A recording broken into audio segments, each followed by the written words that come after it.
I want you to think of the 5 most important women in your life. Now I want you to think about this. 1 in 5 females experience some form of sexual assault in their lifetime. 1 in 33 men experience some form of sexual assault in their lifetime. And shockingly of all, 1 sexual assault is committed every 98 seconds in the United States. That means, by the time I finish here, there'll be about 7 to 8 sexual assaults committed in the United States. This concerns me because my 2 twin older sisters, who are now 23 years old, can be potential victims. Despite the preparation they've gotten all their life. Preparation not for a test, not for an exam, but for a safe environment and for respect. And you know what the worst part is? It's become part of their life, and it's become part of every girl's life.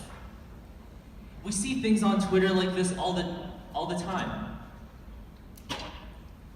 This is called rape culture. Rape culture is being taught not to get raped instead of being taught not to rape. Rape culture is usually defined as a sociological concept used to describe a setting in which rape is pervasive and normalized due to societal attitudes about gender and sexuality. However, there are many different interpretations of this definition, and I actually created my own definition along with my interpretation. Rape culture is a set of attitudes of people in an environment where rape is prevalent and in which sexual violence against individuals is normalized to an extent and excused in the media and popular culture. So the term rape is often used as an umbrella term in some of these definitions. However, I believe that this trivializes the victims of actual rape. Rape is an extremely heinous crime that should be dealt with accordingly. But if you put things like unwanted touching in the same category, then it actually lowers the actual severity of rape. However, rape culture does address sexual assault. Sexual assault is an umbrella term for any unwanted sexual contact that is without the explicit consent of the recipient.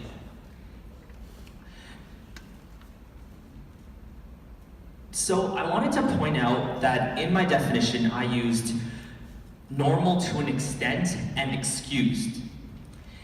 We, as members of the Western society, do not classify rape as normal. However, sexual assault does entail things like catcalling and the vines that we see about him tapping that and the weird groping you see in movies of people in the club. I know that it sounds bizarre to say that we consider these things as normal, but I doubt that you'd actually notice them if you were just sitting at home with your popcorn watching a movie. We hear things like, "She asked for it." "Boys will be boys." "Nah, bro, she wants me." When these cases are usually brought up, the comments are, "Well, what was she thinking being out that late?" Or, "Well, what was she thinking being drunk?" Or, "That's why you don't get drunk at parties." This is called victim blaming. Victim blaming is the attitude which suggests that the victim, rather than the predator, bears responsibility for the assault. Victim blaming occurs when it is assumed that an individual did something to provoke the violence by actions, words, or dress.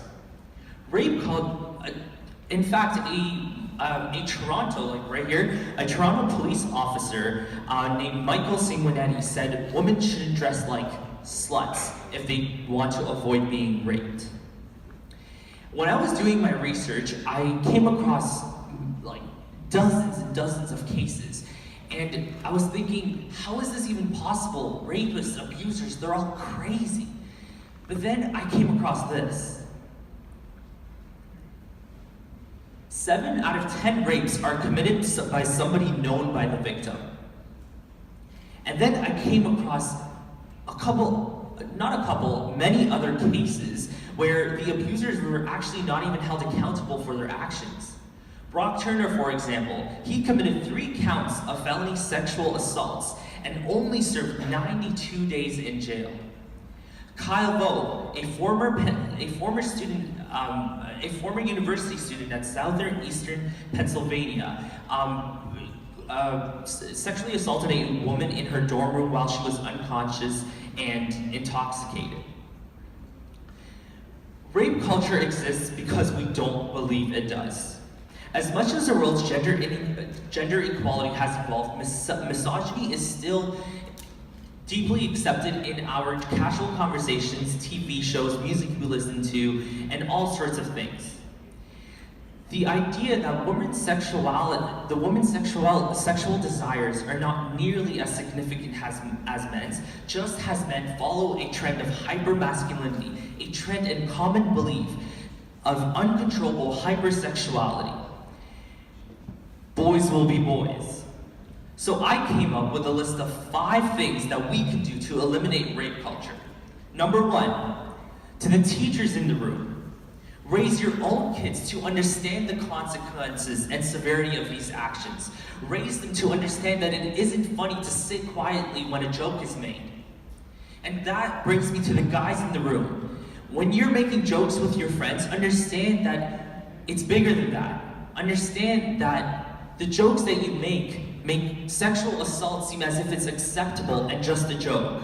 Number 2, victim blaming being one of the most prominent issues in rape culture. Victim blaming can be challenged by challenging the people that actually make victim blaming comments and acknowledge that victims are their own best experts. Give them the resources and refrain from the question, why did she stay, to why did the predator abuse? Number 3, we need to re-examine and reimagine masculinity. Scientists have proven that it takes only 21 days to start a habit or break a new one. I'm not saying it's just that easy to change your entire mentality, of course not. But just like that, in only 21 days, a change can be made. And number 4, media perpetuates rape culture in all sorts of ways, from the old music video Blurred Lines by Robin Thicke to the Dolce & Gabbana advertisements. We see it everywhere. So think about what you see and use your platform. We have access to Twitter, we have access to Instagram. Use your platforms to communicate why these things are a problem. And just like that, you can educate the people following you as well. Number 5. Don't forget to speak about it.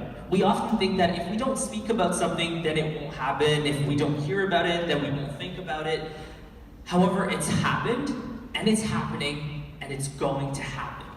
So speak about it, and speak about why it shouldn't. Speak about the consequences, and speak about the signs and signals. So last but not least, to eliminate the rape culture we live in today, we need to stop, think, and then speak. Thank you.